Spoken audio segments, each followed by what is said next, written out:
spending time around the 2026 to 2027 Mercedes-Benz S-Class, you start to notice something that isn't immediately obvious from the spec sheet. This car isn't trying to reinvent luxury in a loud, dramatic way. Instead, it's quietly refining it. And in a segment where competitors often chase attention with sharper styling or more aggressive tech gimmicks, the S-Class seems content to focus on making the experience feel effortless. Visually, the changes are subtle enough that you might miss them at first glance. But that's sort of the point. The proportions remain classic S-Class, long, low, and dignified, yet the lighting details and grille treatment feel more precise now. There's less visual noise.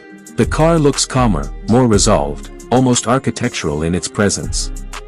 Park it next to its predecessor and you'll see the evolution rather than a revolution. Inside is where the philosophy becomes clearer. Mercedes hasn't stripped away luxury in favor of minimalism the way some brands have. Instead, the cabin still feels rich and layered, but smarter in how it presents itself. The ambient lighting isn't just decorative anymore, it interacts with driving modes and safety systems. The digital displays are large, yes, but they're no longer the centerpiece in a way that overwhelms the rest of the space. What struck me most was how the car manages atmosphere. There's an intentional sense of calm here. The seats feel like they've been tuned as much for posture as for softness, and the sound insulation has reached a point where road noise doesn't vanish, it fades into the background in a natural way. It doesn't feel like isolation, it feels like control.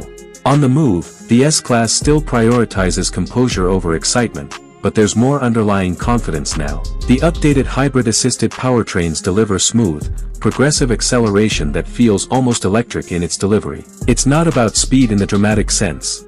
It's about how seamlessly the car builds momentum. Steering remains light but more communicative than before, and the suspension, especially with the latest adaptive system, has this uncanny ability to smooth rough surfaces without disconnecting you from the road. You still know what's happening beneath you, you just don't feel the harshness of it. In traffic or on longer journeys, this becomes its strongest trait, the ability to make driving feel easy without making it dull.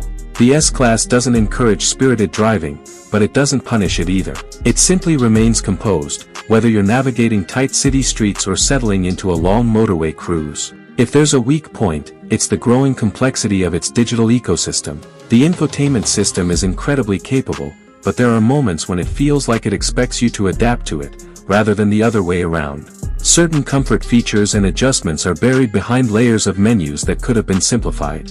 It's not unusable, far from it, but in a car that prides itself on effortlessness, needing to hunt through settings to adjust something as simple as rear seat climate preferences feels slightly at odds with the philosophy. One unexpected detail that caught my attention was the refinement of rear seat comfort. Heated seatbelts might sound like a gimmick on paper, but in colder climates, they add a surprising layer of comfort without feeling intrusive. It's a small touch, yet it reflects how Mercedes is thinking about luxury, not as spectacle, but as subtle enhancement. Market-wise, the S-Class continues to sit in an interesting position.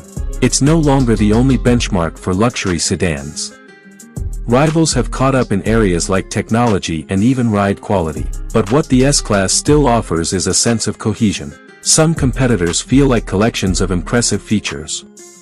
The S-Class feels like a complete idea. It doesn't shout about innovation, it integrates it. It doesn't push performance to extremes, it refines it. And while it may not thrill in the way a sportier luxury sedan might, it remains one of the few cars that truly understands its role. The 2026 to 2027 S-Class doesn't try to impress with spectacle. It impresses through consistency. It's not about making a statement, it's about setting a tone. And that tone is unmistakably calm, confident, and quietly assured.